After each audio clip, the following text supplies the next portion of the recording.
But boss वो drama है, drama और फिल्म में बंदे को एक दिमाग में आता है। अब एक बंदा बोल रहा है मेरे पास वेस्पा का पैसा नहीं था लेकिन अब मेरे पास 4 V8 का पैसा हर महीना आता है।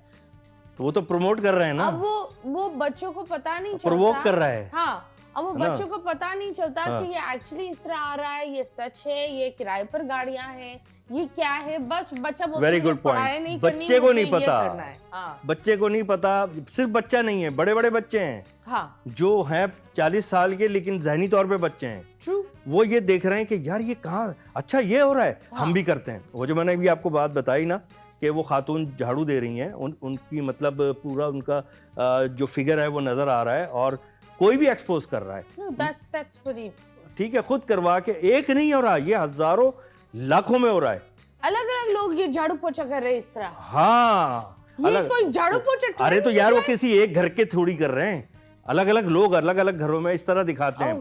क्योंकि जब कोई खातून बैठती हैं, वो समझ रही हैं आप मेरी बात, तो वो एक पोस्टर अलग बन जाता है ना, तो उसको एक्सपोज करके डाल रहे हैं आप सिर्फ इसलिए कि लोग देखेंगे तो पैसे मिलेंगे। तो बाकायदा ये तो बेगैरती हो गई ना। ट्रू। वेल, इस तरह आई बिलीव एक होता है पैसों के पीछे इतना इंसान को अंदर नहीं होना चाहिए कि वो भूल जाए राइट और रॉन्ग क्या है। हमेशा लॉन्ग रन का सोचे और ये भी सोचे कि आपका वो एक होता है ना, आप दुनिया के पीछे भाग रहे हो, लेकिन रियलिटी ये है कि ये सब कुछ छोड़कर जाओगे, ऊपर क्या लेकर जाओगे। मेरे इतने व्यूज हैं। अच्छा ये बताएं कि ये मतीरा, अभी आपने जब हम आए थे तो आपने जिक्र किया था, मैंने भी इस तरह की ड्रेसिंग की। आज कराची में बड़ी मुश्किल से सर्दी आई है, क्या वजह है? सर्दियां तो बहुत है और इसलिए आपको गर्म करने के लिए हम लेंगे छोटा सा ब्रेक के बाद हम बताएंगे। Stay tuned.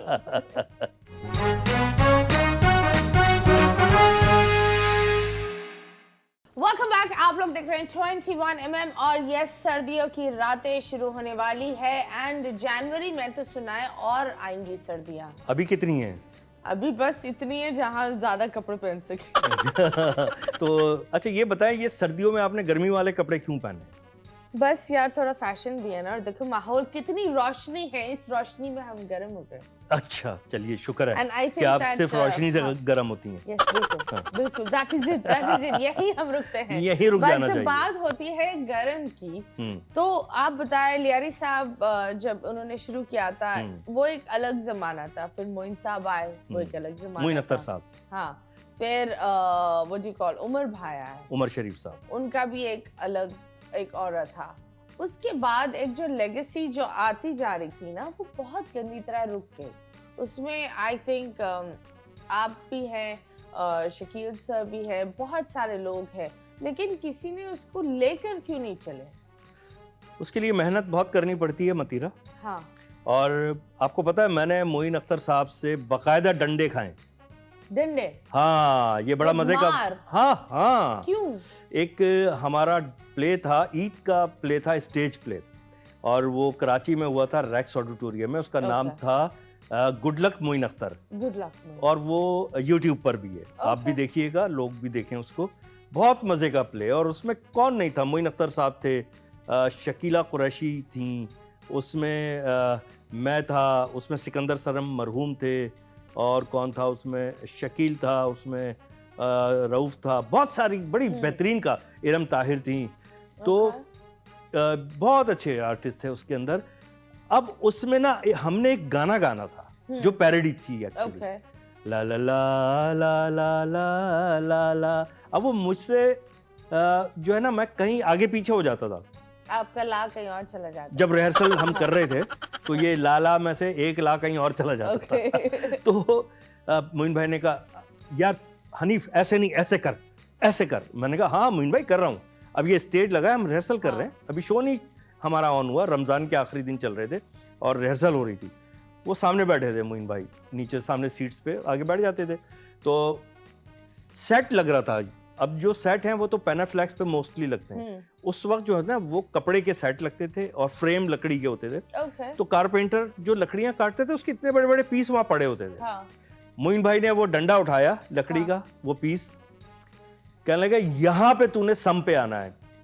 ये बीट है ला ला ला ला ला ला ला, और मैं नहीं आता था, मेरी टांगों पे, मेरी थाइस पे, मेरे हिप्स पे, अरे बकायदा मारते थे। मार तो आपने खा ली, लेकिन लेगेसी क्यों नहीं किसी? वो आगे बता रहा हूँ आपको।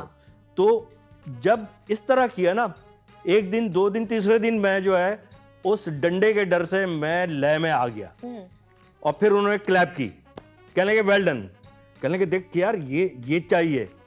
और बाद में हमने रियलाइज किया कि यार देखो, वो प्यार मोहब्बत से मार या जो भी है आज हमारे काम आई, इससे पहले हमारे काम आती रही। अब वो जो लेगेसी वाली आप बात कर रही हैं ना, हम होमवर्क करते थे, जो एक हमें स्क्रिप्ट मिलता था और हम कहते थे यार इसको इम्प्रोवाइज कैसे करना है, राइटर तो एक बेसिक लाइन लिख के ले आता था। सही बात। अब उसमें जो इम्प्रोवाइजेशन होती थी ना, और जिसको हम कहते थे कि यार लाफ्टर्स बनाने हैं, पंचलाइंस, वो राइटर इतनी बेहतरीन पंचलाइंस नहीं लिखता था कि बहुत ही हंसी है, वो सिचुएशन लिखता था। पंचलाइंस हम खुद बनाते थे उसमें। और वो उसी पंचलाइन की वजह से स्टेज ड्रामा कराची का मकबूल हुआ, वीडियो पे पूरी दुनिया में हिट हुआ। ये हम लोग ईद की नमाज पढ़ने के बाद अपने रिश्तेदारों से मिलने जा रहे हैं, हमारा शो है शाम को, 2 शो होते थे daily, Eid second day, third day, और इतवार आ गया संडे, तो वो भी हम उसकी रिहर्सल कर रहे हैं, जागे हुए रात भर, चांद रात को भी रिहर्सल हुई है।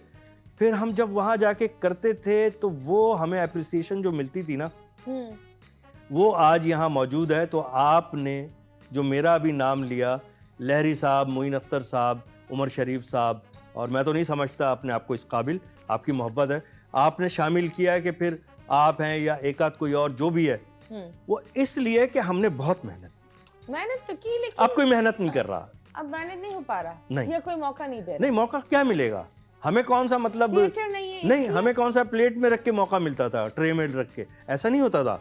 हम कास्ट हो गए, उसके बाद हमें खुद ब खुद करना होता था सब कुछ। पर जैसे आप देख रहे हैं अभी थिएटर तो कम्प्लीटली चला गया है। पंजाब का थिएटर तो आप जाए नहीं, वहाँ तो आपको हाँ, वल्गैरिटी बहुत हो गई ना, वो एक अजीब, ये तो आपने बहुत तरीके से करके दिखा दिया है। नहीं, मैं वो नहीं करूंगी, वरना जिस तरह का होता है ना, वहाँ से, समझ गए?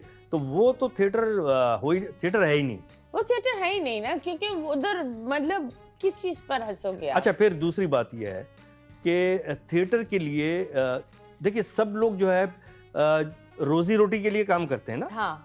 तो आप भी यहाँ बैठी हैं तो पैसे ही लेंगी ना। हमारा प्रोफेशन ही है, तो हम लोग इसीलिए काम करते हैं ना सब लोग।